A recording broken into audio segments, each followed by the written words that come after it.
Hello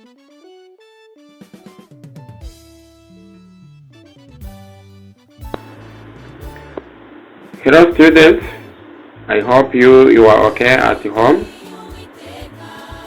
and I want to welcome this lesson today.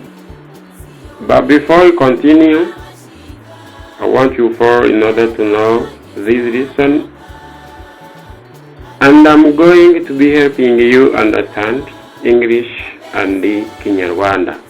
Please, don't shouting. Let's go. Car. I shall expect to buy a new car.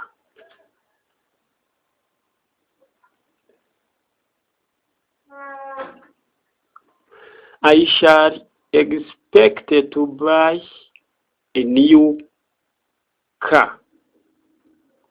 I shall expect to buy a new car. For example, you can say, I will expect to buy a new car. I will prepare to buy a new car. I will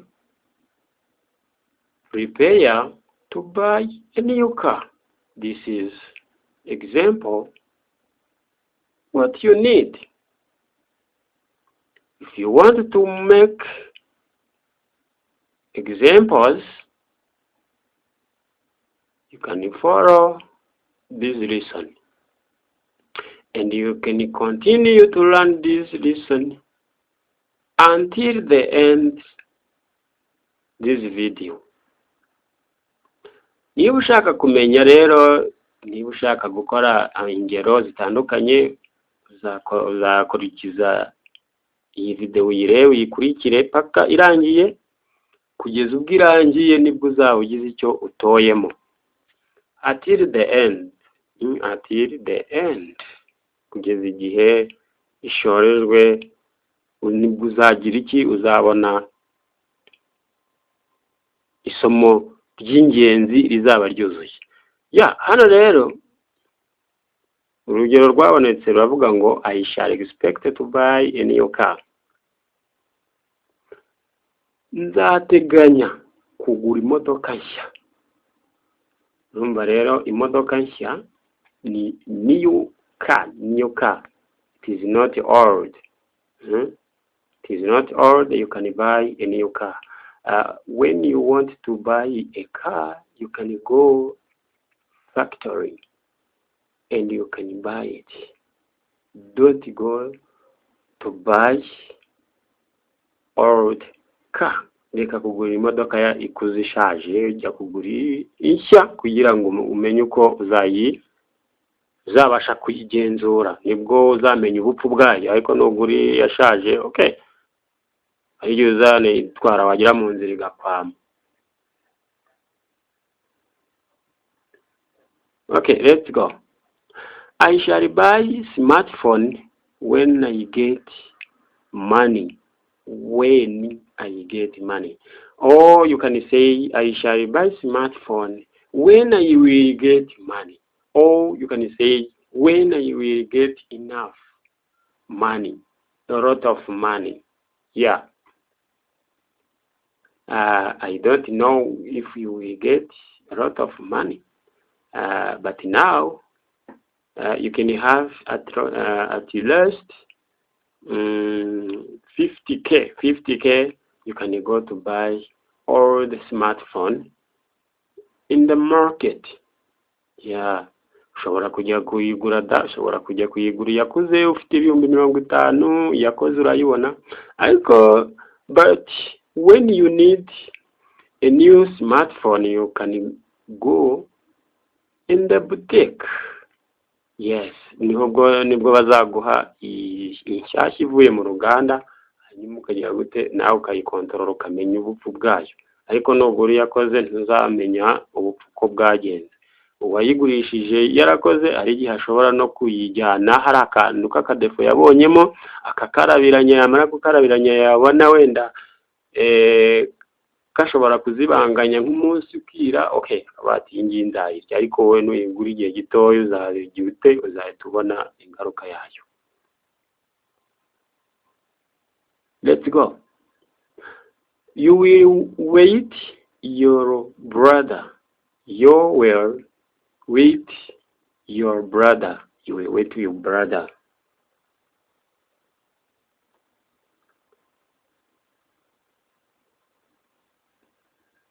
Uzategereze umuvandimwe wawe. Yes, uzategereze umuvandimwe wawe. Yes, nibwo uzaba ukoze interuro nziza uvuze ngo you will wait your brother. Haza ukavuga ngo you will wait your parents. You will wait your girl. You will wait your information. You will wait your bag. You will wait your smartphone. etc. Uzategereze umuvandimwe wawe, cyangwa se uzategereze ababyeyi bawe, inshuti zawe, umukobwa wawe, nta kibazo uzamubona. Birashoboka ko wenda wajya nk'ahantu umushakishije waramubuze, bakakubwira ati okay, genda umutegereze uzamubona, ntugire ikibazo. Don't be patient, you will get your husband or your girlfriend or your smartphone if someone who stole you your smartphone. You will chasing that. Uzayirukaho, uzagira gute, uzayibona. Okay. You will never ignore your friend.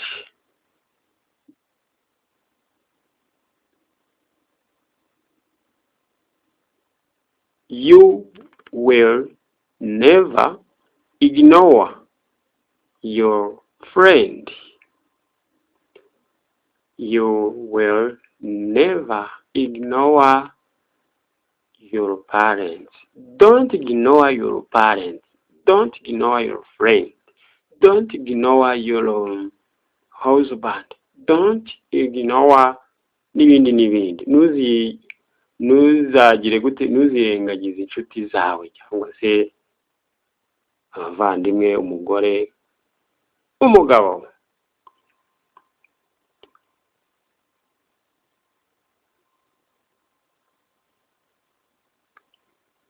When you don't eat, you will hungry.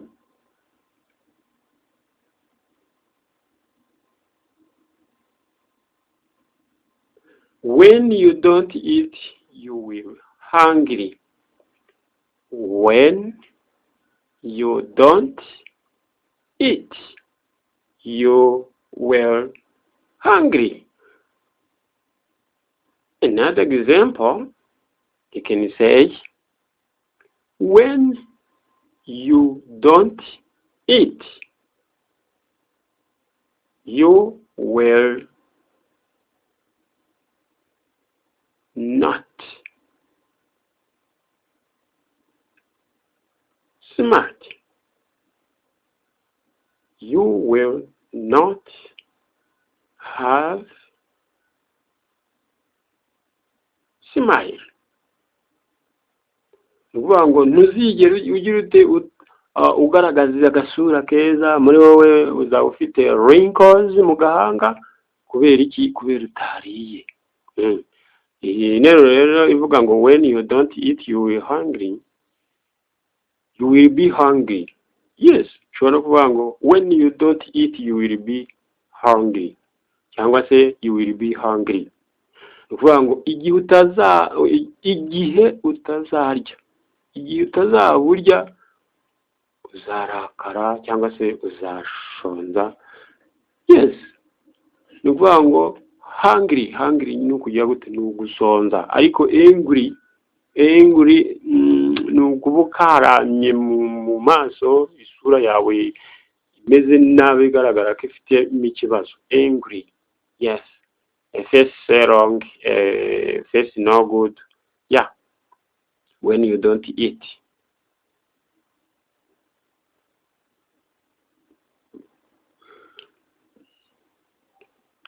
Your face is not good because you are tired. Your phone is old. Don't use, throw away.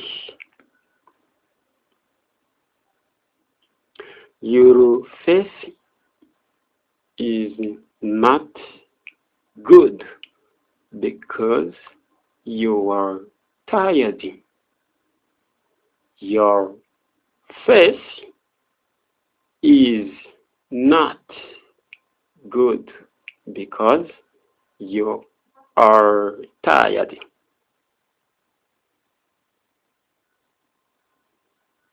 Your face is not good because you are tired. Ukuvuga ngo isura yawe rwose ntimeze neza kubera iki? Kubera unaniwe. Iyo unaniwe akenshi na kenshi ugaragaza akababaro, ugaragaza ko muri wowe utishimye, muri wowe aba ari umunaniro nyine, aba ari umunaniro, uba wananiwe.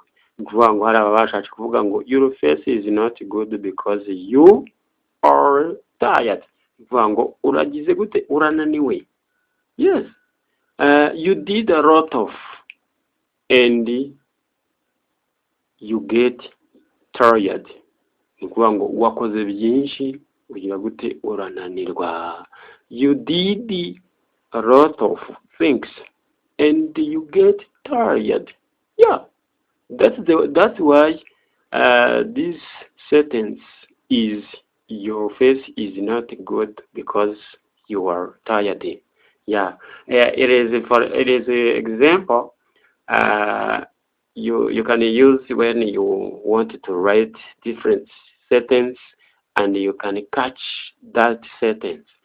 If you want to use that sentence, you can write on your notebook and you catch it. Yes.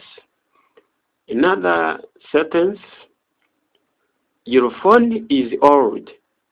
Don't use, throw away. Your phone is old. Don't use, throw away. Throw away. Or you can say your phone is old. Your phone is damaged. Your phone